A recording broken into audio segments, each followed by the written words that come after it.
pregação da palavra, pregação do evangelho, para que a gente entenda esse ambiente, que é o ambiente que nós estamos vivendo, que é o ambiente da apostasia. Só que não para por aí, né? A coisa piora um pouco. E aí no versículo 12 ele fala o seguinte: e por se multiplicar a maldade, o amor se esfriará de quase todos. Então não é só um aspecto religioso, no caso da apostasia, mas agora está num aspecto moral. Ou seja, uma depravação moral também é um sinal do final dos tempos e da consequente vinda do Senhor Jesus. A iniquidade vai se multiplicar e o amor vai se esfriar. O amor se esfria quando a vida espiritual resseca ou é esfriada por um vento maligno e venenoso. O amor entre irmãos dá lugar ao ódio e à desconfiança mútua. A Bíblia fala sobre irmandade, fraternidade, comunidade, doar-se. O mundo fala sobre o quê? Privacidade, egoísmo, eu primeiro e não os outros. Então é uma luta do mundo contra os princípios bíblicos e nós ficamos nesse meio. Porque nós estamos no mundo. Não somos do mundo, mas estamos no mundo. Então, a iniquidade multiplicando, o amor vai se esfriando. Vale ressaltar que o amor esfria, mas o ódio não. O ódio aumenta. E aí, qualquer fagulha explode. O mundo, ele está sem uma referência moral, ele está perdido, confuso, sem balizas e sem um norte ético. Testemunharemos cada vez mais o que? A desintegração da família. Querem mudar o significado das palavras. Família é um conceito que a Bíblia define para nós. O homem vai deixar a sua casa, a mulher vai deixar a sua casa e vai se unir, fazer uma família. Mas qual que é o objetivo? Não, não, não, não, não. Isso não é família. Família pode ser qualquer coisa. Né? É a mesma coisa de a gente pegar e ter a nossa geladeira em casa e falar que ela é um forno micro-ondas. Não, na minha casa, geladeira chama forno micro-ondas. Não faz sentido. Porque a geladeira foi criada para gelar. Por isso que ela chama geladeira, não é um forno para esquentar. Então, essa deturpação moral, essa perda de referências, essa perda de baliza, traz o que, meus irmãos? Uma confusão na mente. A começar das crianças, né? Adolescentes, jovens e por aí vai. E nisso a gente testemunha o que? A falência não só da família, mas das instituições. Felizmente, nós éramos para estar seguros, né, com os instrumentos da nossa democracia, né? Ou seja, as políticas públicas, a política de segurança, o judiciário. Só que hoje, vai no hospital público, a gente tenta ver a polícia, muitas vezes, com problema. Nós vemos o judiciário, problema. A quem a gente vai socorrer? A quem a gente vai pedir socorro? Porque nós estamos vendo a moral sendo desintegrada. E a Bíblia fala: por se multiplicar a maldade, o amor de muitos se esfriará. E por isso nós estamos vendo que é um colapso de valores morais e espirituais. Esse é o ambiente. Jesus já falou isso para nós há mais de 2.000 anos atrás. Por se multiplicar a maldade, o amor de muitos se esfriará. Irmãos, é triste, mas a gente vê repetidas vezes, né? Vídeos na internet, noticiários de filhos espancando a mãe, batendo no pai idoso e matando, ou pais e mães agredindo seus filhos. É uma coisa triste. Assim, como que pode? Como que pode? Homens que estão em poder público, desviando dinheiro de merenda de criança, que só tem aquela comida, né, para comer. Nosso coração, ele quebra. Mas isso já está escrito aqui. Que esse é o ambiente do final dos tempos. E como nós iremos sobreviver a isso? No ambiente da oposição, nós, a igreja, somos chamados a perseverar. A perseverança. Olha o versículo 13, o que o Senhor nos traz. Aquele, porém, que perseverar até o fim, será salvo. Se ele fala para a gente perseverar, é para a gente remar contra isso. Então, remar contra a apostasia. Como? Lendo a palavra. Meditando na palavra. João 8,32, conhecereis a verdade vos libertará. João 8,36, se o Filho vos libertar, verdadeiramente sereis livres. Salmo 1, né, que eu ministrei aqui algumas semanas atrás, né, o justo é aquele que tem o prazer na lei do Senhor, medita de dia e de noite. Então, perseverar é nós remarmos contra a apostasia, ensinar os nossos filhos em casa o significado das coisas. Amor, a Bíblia define. Família, a Bíblia define. Né? A vida de um cristão, a Bíblia traz. Como lidar com as coisas, como lidar com o orgulho, como lidar quando as pessoas te ferem, te machucam, a Bíblia fala. A Bíblia é a nossa regra de fé e prática. Então, aquele, porém, que perseverar até o fim. Se Jesus fala que temos que perseverar até o fim, é porque não é uma tarefa fácil. Não é uma tarefa natural. Irmãos, vamos ser sinceros, naturalmente as coisas pioram. A gente reforma a nossa casa daqui 5, 6 anos, naturalmente vai vir infiltração, vai vir problemas. Né? Naturalmente as coisas vão se desfazendo. Você se casa, compra tudo novo, tudo bonitinho. Né? Os móveis vão, e hoje em dia vai esfarelando, né? Vai esfarelando. Naturalmente as coisas vão se acabando. Por isso que nós temos que perseverar, porque a perseverança nos traz uma visão de uma intencionalidade. Eu vou perseverar. Contra o quê ou a favor de quê? Eu vou perseverar contra a apostasia. Eu vou mergulhar na palavra. Eu vou ler a palavra. Eu vou meditar. Eu vou estudar. Eu vou ler livros que me ajudam na interpretação. Eu vou estar presente nos cultos. Eu vou estar presente nos PGDs, pequenos grupos de discipulado. Eu vou aprender a palavra. Então, eu vou remar contra a apostasia. Qual a outra situação que a gente tem que perseverar? Com relação à depravação moral.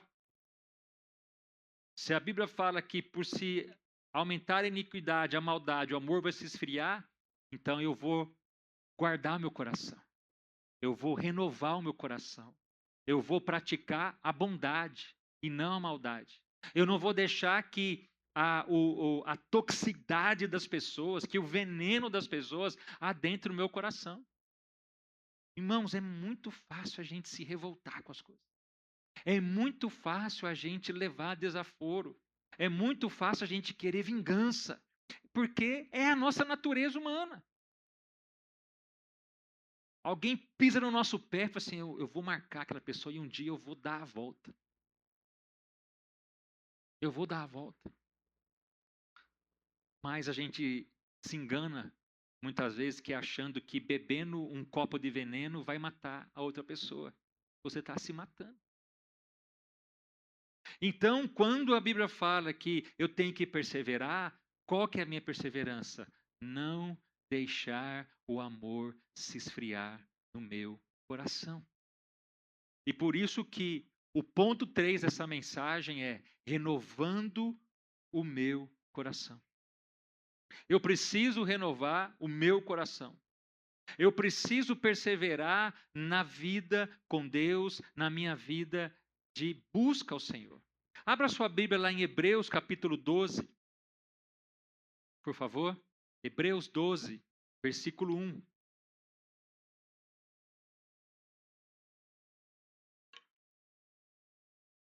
Portanto, também nós, uma vez que estamos rodeados por tão grande nuvem de testemunhas, livramos-nos de tudo o que nos atrapalha e do pecado que nos envolve, e corramos com perseverança a corrida proposta para nós. Versículo 2. Tendo os olhos fitos em Jesus, autor e consumador da nossa fé. E ele, pela alegria que lhe fora proposta, suportou a cruz. Ao desprezar a vergonha, assentou-se à direita do trono de Deus. Nós só podemos perseverar se nós deixar aquilo que atrapalha. O versículo 1 fala, na minha versão fala, desembaraçando-nos de todo peso. Deixar aquilo que nos atrapalha. E deixar o pecado que nos assedia. Põe de novo, Sam, por favor, o versículo 1, só para eu ler nessa versão aí. Deixando o pecado que nos assedia. O próximo. Olha lá, livramos de tudo o que nos atrapalha e do pecado que nos envolve. Deixa aí nessa tela, Sam, por favor. Então, nós precisamos nos livrar daquilo que nos atrapalha. Porque você correr uma corrida com algo atrapalhando é algo terrível. Eu não sei se você já teve prática de fazer corrida, caminhada. Imagine você correndo com uma fita adesiva colada no solado do seu pé. É um negócio horrível. É uma fitinha só. Mas atrapalha. Né? Ou você correr com a meia quando o sapato ele quer engolir a sua meia para dentro. Sabe aquele negócio? Meu Deus, é um negócio horrível. Né? Você fica dando aquela gastura, né? A meia entrando para dentro, você quer arrancar aquele negócio. É isso. E isso são coisas que no nosso dia a dia, se a gente não tomar conta, a gente vai se perdendo. E aí tem algo ainda maior, que é o pecado. O pecado. Né? Desejo de vingança, eu não vou perdoar aquela pessoa quis puxar o meu tapete lá no meu emprego, né? Aquele vizinho que fica fazendo barulho até 2, 3 horas da manhã. E aí? Nós vamos deixar que o pecado nos envolva? Vamos deixar que a raiva, nossa, eu estou morrendo de raiva porque os políticos são assim, porque os juízes são assim, e eu estou envenenado. Você vai morrer. E isso produz pecado. Então eu preciso renovar o meu coração, renovar a minha vida, para que eu possa perseverar. Porque o amor, ele quer se esfriar no nosso coração. E a Bíblia diz lá em Apocalipse que Jesus repreendeu uma igreja. Ele falou assim: olha, eu tenho algo contra vocês. Uma das cartas de Apocalipse.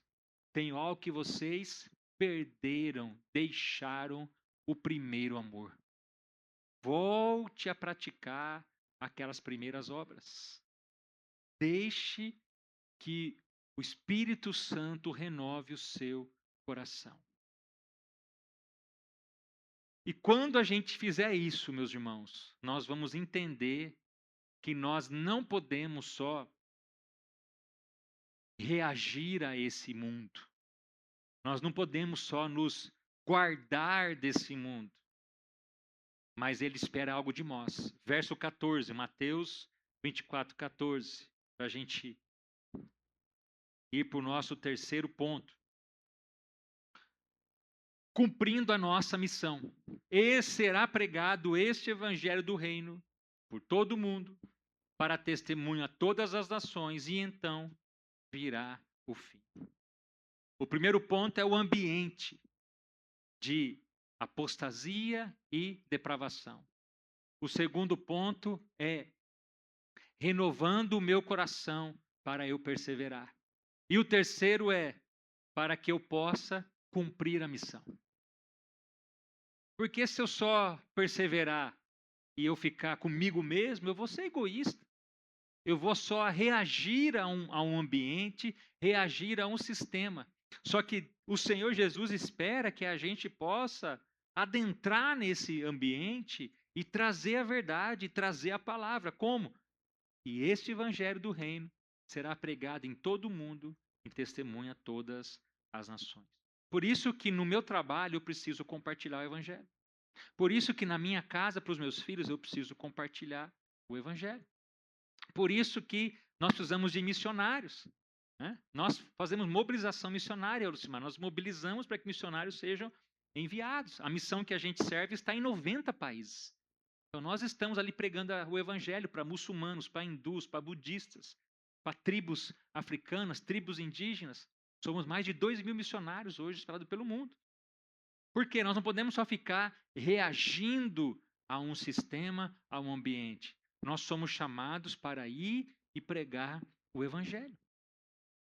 Mas só quem vai pregar quem? Aqueles que entenderam o ambiente que está vivendo, que é um ambiente de apostasia, falso ensino, falsa doutrina, falso mestre, e o ambiente de depravação moral, onde a iniquidade aumenta e o amor se esfria, e ele entendeu que ele tem que perseverar, remar contra essa situação, guardando o seu coração, renovando o seu coração, e não só se guardar para o seu individual, mas sim ser uma resposta de Deus para o mundo, pregando esse evangelho do reino.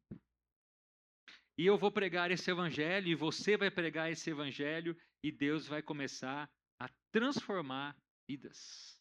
Amém? Transformar casas. Cada criança que é ensinada, nós estamos trazendo uma esperança para o futuro do nosso país, da nossa cidade, do mundo.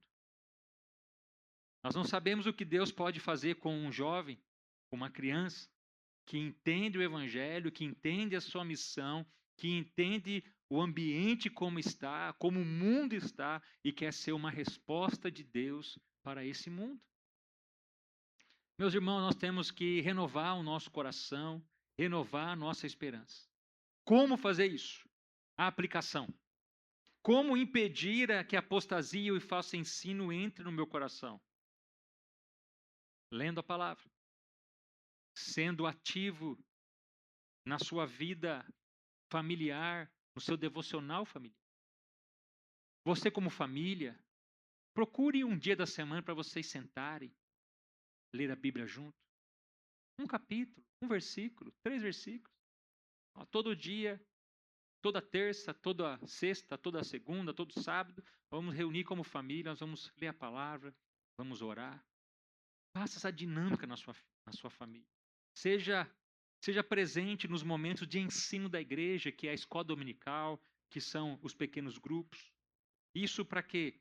Para que você impeça o falso ensino. Como não deixar que você se esfrie, como não se esfriar? Tendo uma comunhão intencional. Meus irmãos, faça um esforço. Quando a igreja se reúne além dos cultos, né? Vai ter um evento, vai ter um passeio. Vamos fazer um esforço. Muitas vezes eu sei que não dá. Eu, às vezes, tenho compromisso ministerial, estou viajando para outros lugares, eu não consigo estar. Né? Mas se você consegue se programar e tem aquele momento, faça um esforço.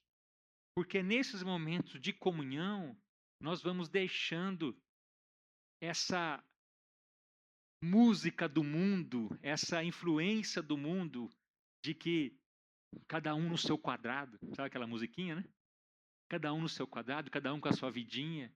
E nós vamos quebrando isso e vamos ouvindo a influência da Bíblia, a influência do Senhor, que é uma vida comunitária.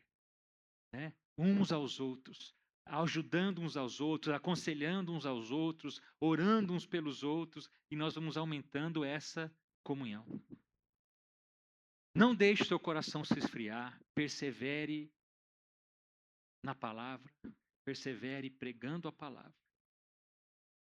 E para nós encerrarmos, eu gostaria de Ezequiel 36.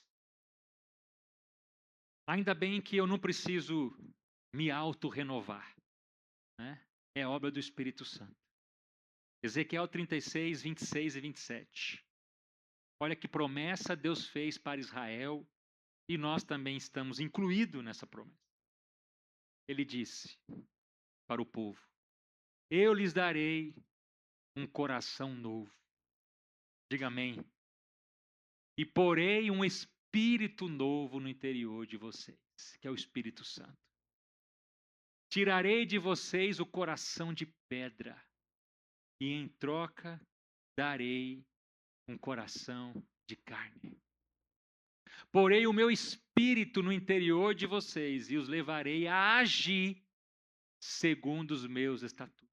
Olha só, não é uma perseverança humana, não é um esforço humano, mas ele diz: eu colocarei o meu espírito em vocês e os levarei a agir segundo os meus estatutos e a obedecer fielmente as minhas ordenanças. Então não sai daqui desanimado, não sai daqui entristecido, não, sai daqui alegre que nós temos uma promessa. Nós temos que fazer nossa parte? Temos. Nós temos que ler a palavra, nós temos que meditar a palavra. Mas nós temos uma promessa que Ele vai nos dar um novo coração. Vai colocar em nós o Espírito dEle. E nós vamos cantar esse louvor que diz sobre um novo coração. Feche os teus olhos aonde você está. E vamos juntos cantar esse louvor.